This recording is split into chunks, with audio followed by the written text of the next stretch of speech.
So where's Mike when we pick up the year later? Mike is dealing with the repercussions emotionally of losing 2 partners and sort of everything that he went through. We pick up a year afterwards. I'm sure everyone has told me that. It's like the one thing we're allowed to say. And yeah, so emotionally he's having a hard time. He's, Ryan and Mike kidnapped, tortured, and killed a detainee in the last episode, so that just doesn't go away. It's not like, oh, okay, you guys killed the bad guy, it's all good. They broke protocol and Mike especially is dealing with the repercussions of that at work, and emotionally and spiritually, you could even say, I think he's going through quite a crisis. So he's in a dark place.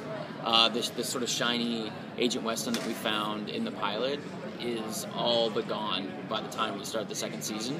And I think he still has his moral core. I think the things that people really liked about Mike, that sort of the levity that he brought, the attitude, I think that's still inside him, but it's not on the surface anymore. It's a little hidden, and he's broken down. It's been a hard year, basically. He's had to kill people. He's had his life threatened and very severely, and a lot of people he loved got killed. So it's pretty rough.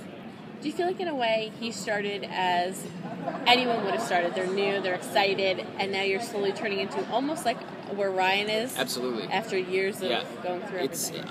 after the Fight Club episode, I call it, where Mike got kidnapped by Roderick and had the shit kicked out of him. That to me was the turning point. And that's where I realized, this is a mirror. Mike and Ryan are a mirror. This is who Ryan potentially was, and after all this bad stuff happened, this is who he became. And Mike is. We're at the crossroads of like, what will Mike do? Because he's being put through the same thing. He's losing people. He's having his life threatened. He's going through the exact same things that Ryan did. Will he become Ryan? Will he fight it? Does he have that potential to go there? And I think that's the drama between Mike and Ryan for the second season, is sort of seeing if Ryan will help Mike, if he knows how to help Mike, if Mike will ask for that help. That's sort of part of the relationship, is you just never really know how to ask for help sometimes. And these are 2 men that are in a field that, you're put through extreme situations, but I don't think that you necessarily ask for help whenever you need it, like a lot of people, like me. I think when you're inside of a situation, it's really difficult to know what to do, to know what to ask for. Whereas if we're standing outside, it's like, just that's your buddy, just ask for help, And I think there's a bit of that between Mike and Ryan. So did you always know your character was going to live at the end of season 1? No. When did you figure it out? The last episode when we shot it and I didn't die. There was at one point the show we get really broad strokes of what's going to happen, and we were all sat down and warned at the very beginning of the first season that people in this room will die. Some of these characters will die. Don't take it personally. It's not that we don't like you or your work, but that's what kind of show it is. So I always thought I was going to die. When Mike gets shot in the chest, I guess that's the end. When Mike gets kidnapped and beaten to a pulp and stabbed, I guess that's the end. I happened to survive, And I actually think that because I got beaten up so many times and my life was threatened so many times, it actually saved me, because it would have been anticlimactic to kill me. When I survived the Fight Club, I was kind of like, okay, maybe I'll make it, because if they kill me in the next episode, it would be like, people would see it coming. And we know that Kevin Williamson does not like for people to see things coming.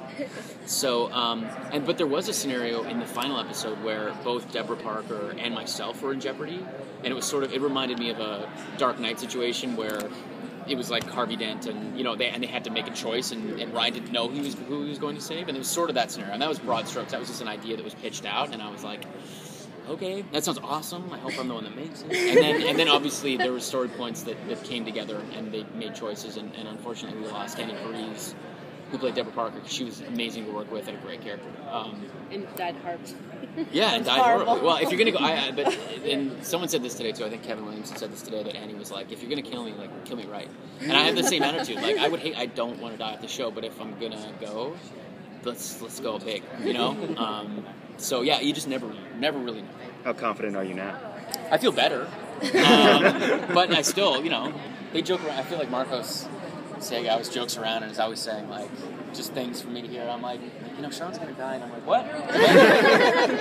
So there's always a possibility. So you just never know. I feel much better about it, but yeah, now I say that I'll die next episode. How many episodes have you filmed? We're about to start shooting the 6th episode. So we can say that you're safely. Yeah. About halfway into the season, I'm still alive. So in the second season, do you have more input into your character and what he does than the first season? No, I mean, input is. I mean, as an actor, I think you always have input. You are given the words in the scenario, and your input is what you bring to that character.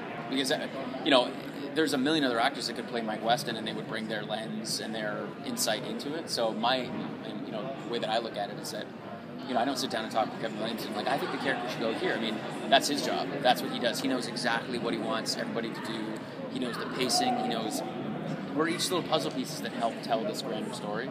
So it's not as if I sit down and have conversations with him about what I want to do, like what I think Mike should be doing, because I'm not a writer. I have no idea. But what I do bring and what I can bring, my insight is within this scenario. How do I make it emotional? How do I make it as dramatic as possible? How do I make it funny? How do I make it engaging? So that's my insight. So in that sense, I think I always have that. I think that Kevin Williamson, as he works with actors, really writes for them, and so I feel much more confident and comfortable about the stuff I'm getting to do this season, because I think Kevin knows me better as an actor and knows the things that I can really sink my teeth into, and honestly some of the things that I can't do as well. And someone like Kevin plays to your strength, which is great. Makes you look as good as possible. I have a weird question. Okay. I'm nervous. I know that you have a twin brother. Yeah. Has that ever come into play that maybe possibly something weird might happen on the show with his brother coming on? No, because that would really screw us all up. Well, that would be, I mean, but we would have to be followers of that. If you bring in like a twin, that's got to be something evil. It can't be anything good. We did an episode of Fringe together, and I feel like Fringe is the kind of show where you have twins. Yeah, you guys or were Warehouse really 13. great. Actually, Aaron was on a show called Warehouse 13, and obviously there's ample, possibilities for twins in that, but our schedules didn't really work out. We sort of did talk about that, and it didn't happen. But I can't see Mike having a twin. We know he has brothers. That was established last season. We haven't met, but I guess Aaron could be one of the brothers and just not make a big deal that we're like twins. It doesn't have to be anything crazy. But that hasn't come up, so we'll see. How did they find that actor? He looks just like him. Yeah, exactly. Yeah. Thank you, guys.